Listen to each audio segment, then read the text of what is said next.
Hello everyone, ఈ మధ్య కాలంలో కుక్వేర్ కి సంబంధించి నాన్ స్టిక్ వాడొద్దు, అల్యూమినియం వాడొద్దు అని అయితే చెప్తూనే ఉన్నారు కదండి. అందుకే నేను ఇండస్ వ్యాలీ నుంచి కొన్ని ప్రొడక్ట్స్ అయితే ఆర్డర్ చేశాను కుక్వేర్ కి సంబంధించి. అవి ఏమేమి తీసుకున్నా అయితే ఫుల్ వీడియో నా పేరు కింద లింక్ ఇచ్చానండి. ఆ లింక్ ప్రెస్ చేస్తే మీకు ఫుల్ వీడియో ఓపెన్ అవుతుంది.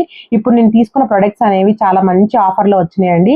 మనకి ఇండస్ వ్యాలీలో ఏంటంటే ఎప్పుడు ఏదో ఒక ఆఫర్ నడుస్తూనే ఉంటుందండి. ఇప్పుడు నేను తీసుకున్న ప్రొడక్ట్స్ ఇలానే ఉండాలని లేదు, కాస్ట్ మీకు తగ్గచ్చు, ఆరెల్స్ ఒక 20-30 రూపీస్ అయినా పెరగచ్చు. జనరల్ గా మనం స్టీల్ కడాయిల్లో కుక్ చేస్తే సైడ్ మాడిపోవడం, ఆరెల్స్ కర్రీ అన్నా ఏదన్నా అడుగనటం అలా అవుతుంది కదండి.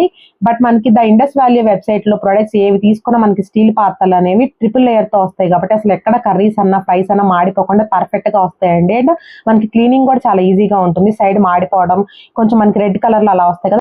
ఈ ప్రొడక్ట్స్ అయితే అలా రాకుండా చాలా నీట్ గా ఉంటాయండి. ఒకసారి అయితే మీరే తెప్పించుకొని చూడండి, ఎంత బాగున్నాయో మీకే తెలుస్తుంది. ఫుల్ వీడియో అయితే ఒకసారి చెక్ చేయండి, మీకు యూస్ఫుల్ అనుకుంటున్నాను. మీరు కనుక కొత్తగా మన ఛానల్ వీడియో చూస్తున్నట్టయితే సబ్స్క్రైబ్ చేసుకోవడం మాత్రం మర్చిపోకండి. Take care, bye bye, see you next video.